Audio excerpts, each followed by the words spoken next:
Temperamentos sem limites. Estamos no nosso capítulo sobre recursos nobres de educação, livro da Isa Minatel, nossa hashtag 20, e hoje a gente vai falar sobre um recurso médio de educação e 3 recursos nobres de educação. Vamos entrar a fundo agora em como a gente pode, substituir algumas ações que a gente está acostumado por outras. E quanto mais ferramentas a gente souber usar de forma natural, não é automático, a gente vai tornando natural na medida que a gente vai usando e na medida que a gente vai entendendo, na medida que a gente vai internalizando. Então, as mães que estão me acompanhando me mandam mensagens dizendo que está sendo útil a leitura desse livro. É isso que eu falo, é todo dia um pouquinho, né? Quando eu estou relendo esse livro junto com vocês, eu também estou relembrando os recursos que às vezes eu deixo lá na gavetinha. Eu sei que ele existe, mas eu esqueço dele. Vamos lá então? Subindo a nossa pirâmide de recursos, chegamos aos recursos médios de educação, onde estão os famosos prêmios por conquista. Quem nunca, hein? Vamos falar sobre os prêmios? Diferentemente dos prêmios para comprar a criança, os prêmios por conquista podem ser comparados ao alcance de metas no mercado de trabalho.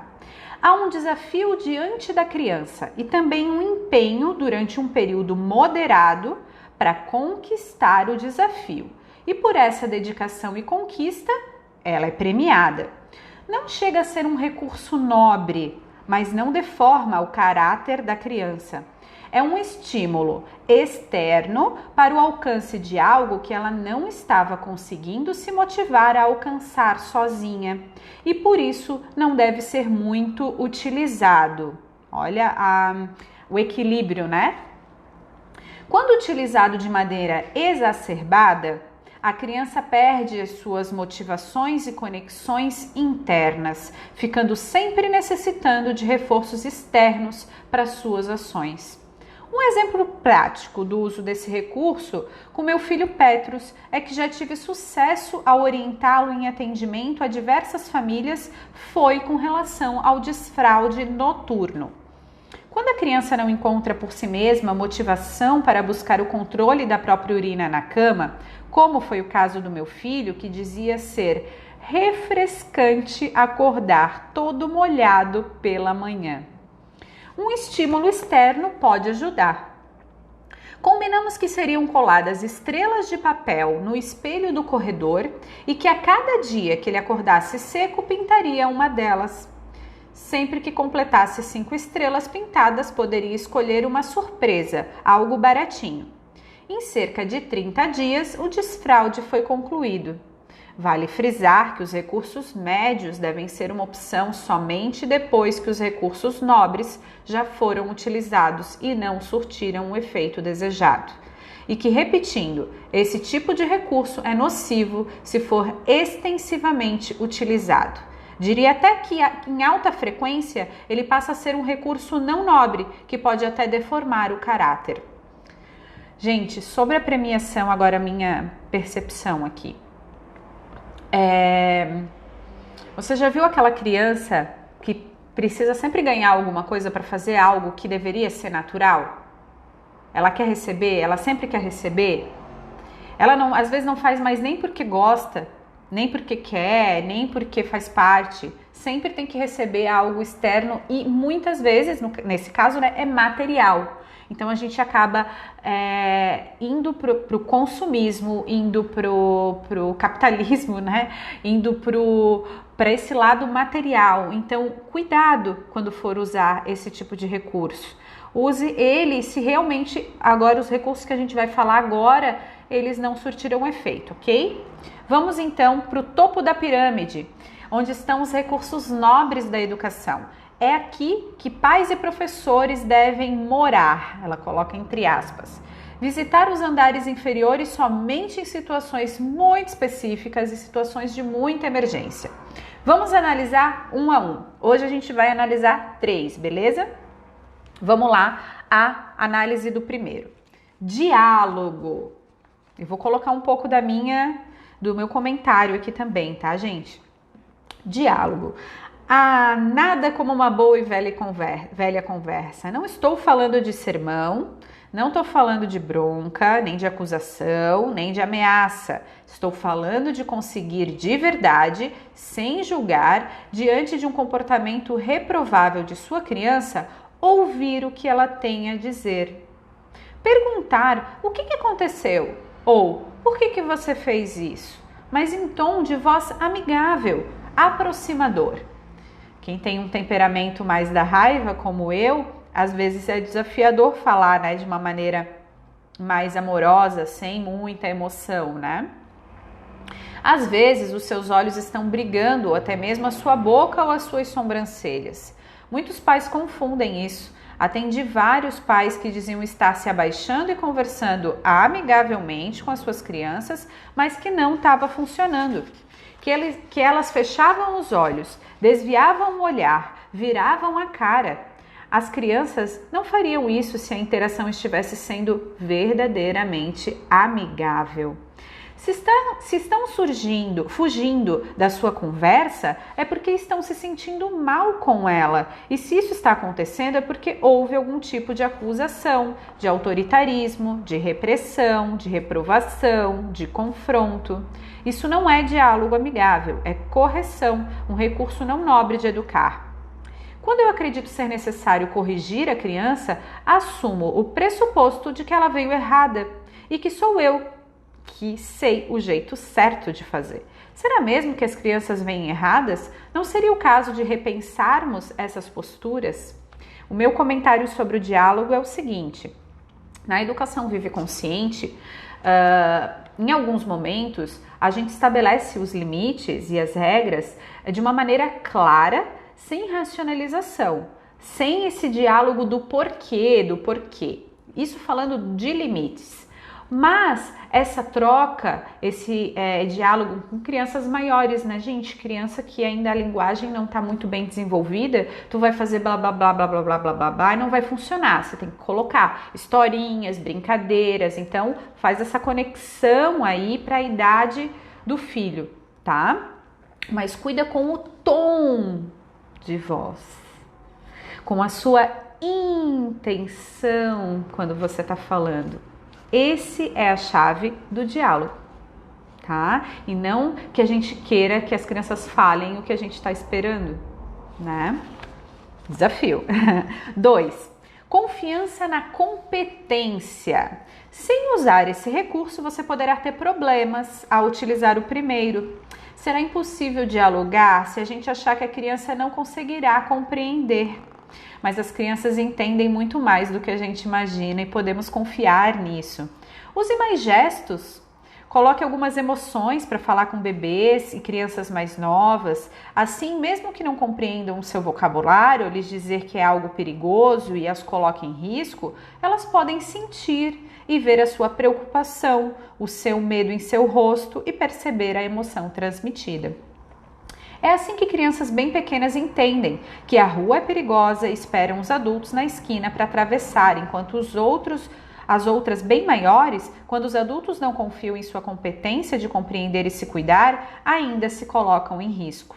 Já viu uma cena dessas? Uma criança bem pequena que não precisa dar a mão para o adulto na calçada, pois sabe parar sozinha diante da rua e aguardar a mão do adulto para atravessá-la? Impressionante, não é? Quando confiamos na competência das crianças, temos resultados incríveis. Isso vale também para ações de autocuidado, como trocar-se, lavar-se, vestir-se. Então, gente, esse exemplo que ela dá da rua, que logicamente, né, não dá pra gente também querer ensinar isso numa avenida que passa caminhão, carros em alta velocidade. É um processo gradativo. Eu venho fazendo isso com a minha filha desde que ela começou a andar. Esse processo da rua é para carros, calçada é para pessoas. Desde que ela começou a andar, ela tinha uns 10 meses, tá? Em alguns momentos eu vejo que ela percebeu isso. Em alguns momentos eu vejo que ela quer se desafiar, me desafiar, né? Então, a gente tem que observar isso, não é automático.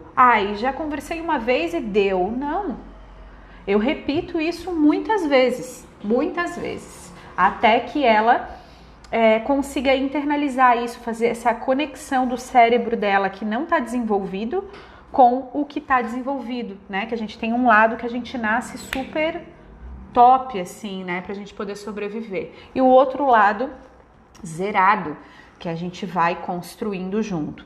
Terceiro e último recurso de hoje, tá? Acordos. Fazer acordos ou combinados com as crianças, antecipando conflitos e preparando-as para uma situação futura, pode facilitar muito as relações. Por exemplo, se precisa ir a uma loja de brinquedos comprar um presente para o aniversário de um colega, explicar antes a situação para a criança e fazer o acordo de que naquele dia vão comprar somente o brinquedo para um amigo. Você pode repetir o acordo para lembrar a criança quantas vezes julgar necessário, especialmente se ela for menor de 3 anos. Estão vendo? Tem a ver com o que eu falei do recurso anterior. Importante, os acordos são feitos entre partes, não podem ser unilaterais. Interessante apenas para uma das partes. Então, para que funcione, a criança precisa concordar. Não é obrigar, é concordar. Olha a diferença. Caso contrário, não é um acordo, mas uma imposição e pode não funcionar. Dependendo da idade e do temperamento da criança, ela pode querer negociar e lhe pedir que compre um presentinho baratinho para ela também. Essa é uma possibilidade e sempre que for possível aceitar as contrapropostas da criança, é legal fazer isso. Para finalizar sobre os acordos, gente, a gente só tem que cuidar para não se colocar em situações em que é impossível uma criança daquela idade se controlar. Vou dar um exemplo. A minha filha hoje, como ela já teve acesso ao gosto dos doces, né? Ela já sabe o quão aquilo ali é viciante, porque é doce, é viciante, não sou eu que estou falando, são as pesquisas, os estudos, né? É uma bomba de glicose no nosso organismo. É quase que incontrolável para uma criança você ir num supermercado, passar 30 minutos, que seja uma criança de quase 3 anos, que é o meu caso, fazer um acordo com ela de que ela não pode escolher nada para ela. Então a gente tem que entrar na perspectiva daquela idade, na perspectiva daquela fase. Um outro exemplo que eu vou dar super comum, tá? A gente faz muitos casamentos na minha empresa, tá? Tem uma empresa de recreação. E nos casamentos, por melhor que seja a intenção dos noivos em contratar uma equipe de recreação para estar com as crianças, olha que intenção maravilhosa. Não são todos que pensam assim, mas alguns pensam. Se eu pego alguém que não entende de criança e faz isso, eles colocam as crianças num quadradinho minúsculo e querem que as crianças fiquem nesse quadradinho entretidos durante 4 horas. E se a equipe não consegue essa façanha, a equipe não foi eficiente, né? Isso, nenhum pai que estivesse ali conseguiria essa façanha. Ninguém conseguiria ser eficiente num acordo em que, tanto que eu explico sempre isso justamente para não vender um serviço impossível de acontecer. Porque as crianças em determinadas idades precisam de espaço, precisam de movimento, precisam intercalar. Não é que é para fazer baderna o tempo todo, não é isso. Mas é que elas precisam ter essa troca. Uma hora é um movimento, outra hora eu sento.